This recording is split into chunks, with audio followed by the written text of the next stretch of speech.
to raise.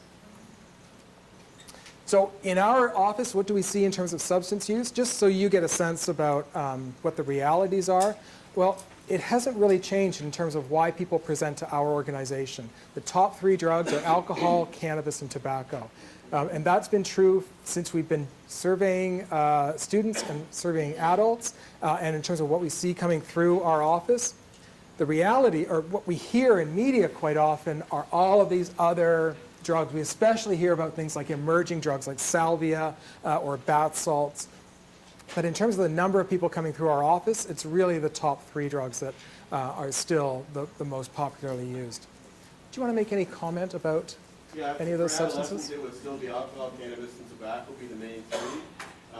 But in our particular area, I would say the one that's on the rise the most would be misuse of prescription medication for adolescents. And that can go as far as actually injecting medications as well. Yeah, which is new within the last few years. So for our services anyways. Especially in rural communities. You don't expect, it was a surprise for me when I started to hear that was becoming more commonplace. Yeah. And this gets back to one of the questions that you asked, but are there any stats to show that alcohol and tobacco, the misuse were decreased when they were legalized? No. And mainly because they've been a legally obtained substance for so long, there wouldn't have been record of stats keeping before that time. So it's interesting because when you place this in context with cannabis, the big issue for me around cannabis is around unintended consequences, right? So what happens when you legalize a substance that hasn't been legalized before? From law enforcement perspective, there's a real concern that rates are going to increase dramatically, and we don't have social supports in place for that. So. We're wondering about bath salts and Berkeley. Bath salts are there's a new class of drugs called designer drugs, and bath salts is one of those. So within the last couple of years, so for people who are utilizing substances, there's a classification system, right? So most drugs are on the classification, which makes them illegal that you can prosecute. Dealers and producers are now getting smart to that, and they're actually designing new chemical combinations that aren't on the classification. So bath salts are an example of that. I have a picture of it that I can show you really quickly. But it comes into the country and it's actually legal for a period of time because it's not on the classification. So bath salts came in about 2 years ago. It's a horrendous drug, which is kind of a combination of an amphetamine and a hallucinogen, and was doing some real damage. We were seeing it a lot in Pictou, for example, in one area.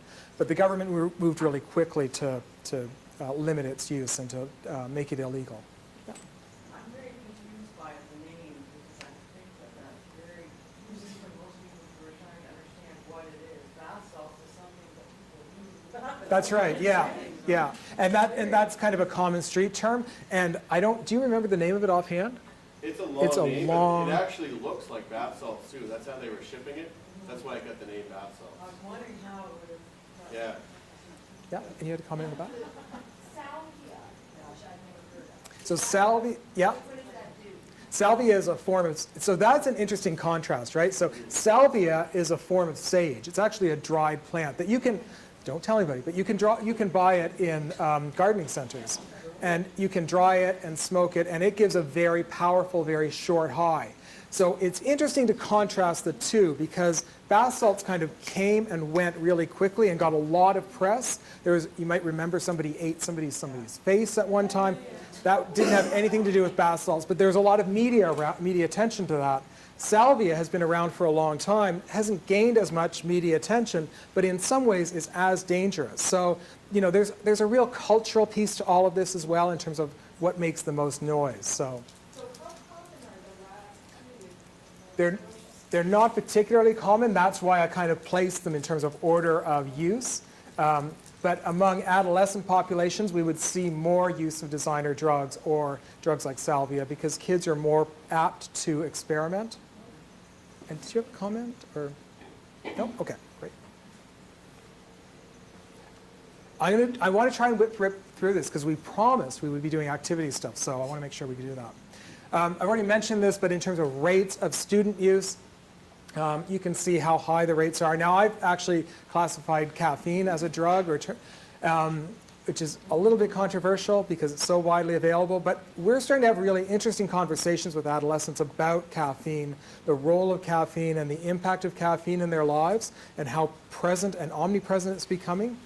We've had really great conversations with youth about that. Especially like energy drinks, is a big Yeah. topic of discussion for sure. I'm not going to show that. So all kinds of drugs that students are using. But this, two really important stats. So I just told you about, you've seen kind of all the drugs that kids are using. 43% is actually the percentage of youth in the Nova Scotia Student Drug Use Survey from last year that said they hadn't used any of the top 3 drugs, so alcohol, tobacco, or cannabis. So all this discussion about youth substance use is really important, but we have to keep in mind as well that a large number of students aren't using any substances at all. And I think that gets lost. We get this concern that all kids are doing drugs. On the other end of the spectrum, only 10% of students surveyed said that they had used all 3 of those drugs, alcohol, tobacco, and cannabis.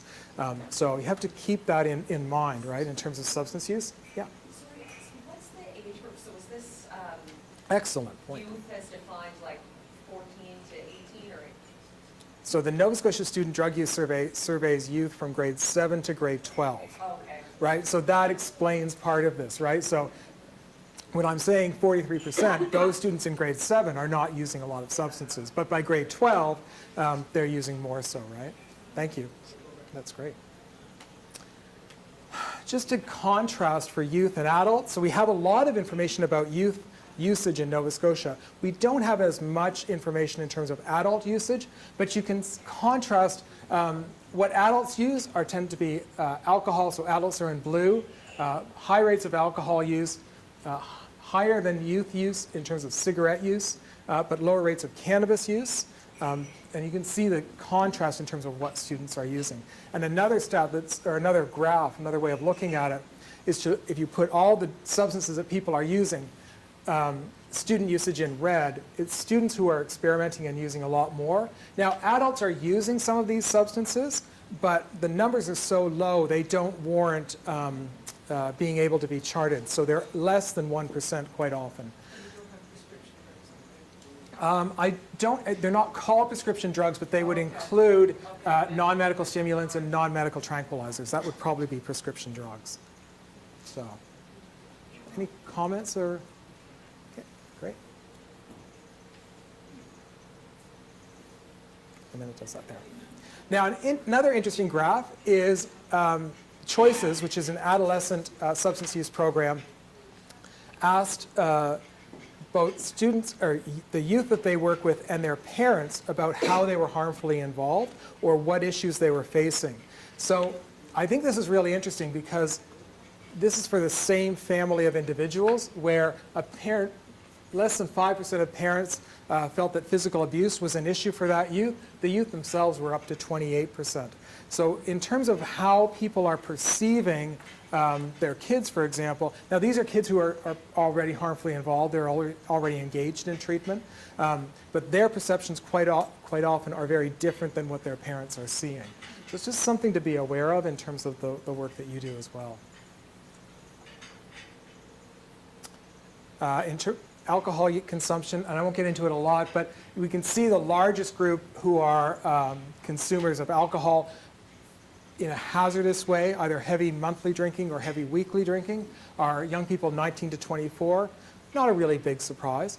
What is a big surprise to me is that the second largest group are adolescents between 15 and 18 who are harmfully involved in alcohol consumption. Oh, so we've already had the talk around emergent drugs. This is what bath salts, this is an example of bath salts and how they were being sold. So you can see how somebody would be confused that they are actually bath salts.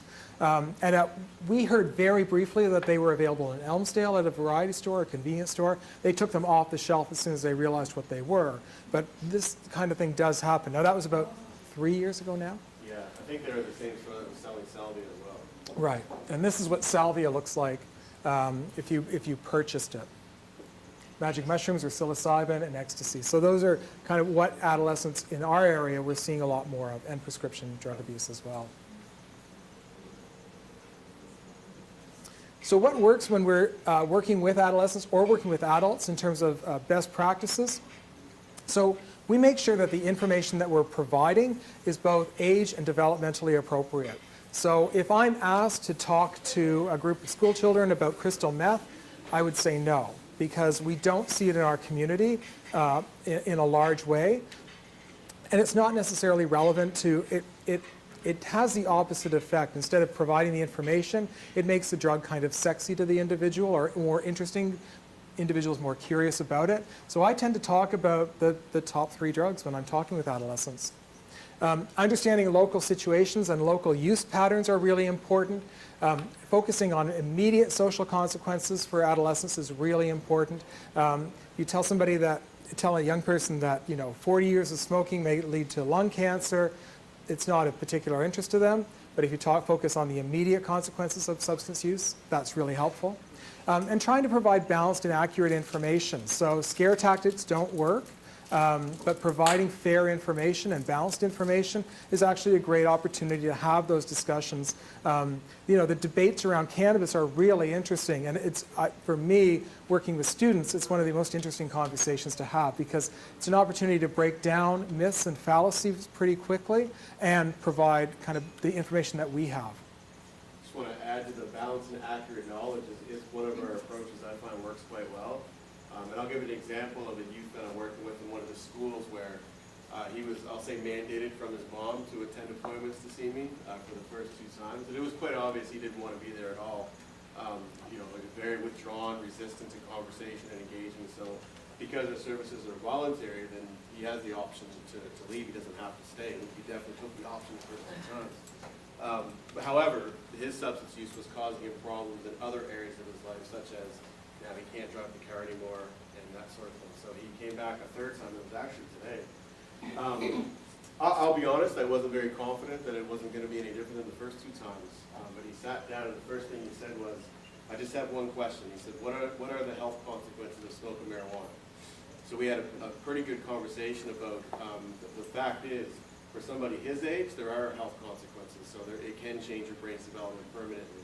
However, a lot of the research is showing that 25 and on, there is short-term symptoms that can happen, but after the fact, they actually go back to normal. I think that approach helped him remain engaged in the conversation. He didn't feel like I was going to say you shouldn't do drugs because this is how it's going to affect you and they're bad, so don't do them, sort of thing. He's heard that quite a bit. He's done a lot of his own research as well. And that was refreshing because sometimes we do talk to youth and there are other myths out there that, well, marijuana is natural, it grows in the ground, it actually cures cancer. And we've heard that probably twice a year. We do presentations for youth that it actually cures cancer. But it's also an opportunity for us to have that conversation and break down some of those myths that are there. Yeah. And kind of recognizing that drug use or mental health issues, and I focus specifically on drug use, are not a one-unit discussion, right? So I've been in this position for about 8 years, and I used to be called drug guy because I would go to the schools and I would do the drug presentation and, oh look, it's drug guy, because I'd be there every year. But really, schools are getting a lot better, and we're getting a lot better about understanding the impact around substance use and trying to have that conversation throughout the year in different ways in terms of including it in math and including it in science and including it in literature and all kinds of different areas. So I think that's been a really important learning for us. Rather than doing one-off presentations, we tend to be doing longer-term programs. So we have a program called Challenge Accepted, and we're going to show you some examples where we're working with students from grades 7 till 9 and really teaching them resilience skills, protective skills, better communication. So it's not necessarily just the substance use, it's all the stuff around the substance use that really, what's going to help you prevent usage or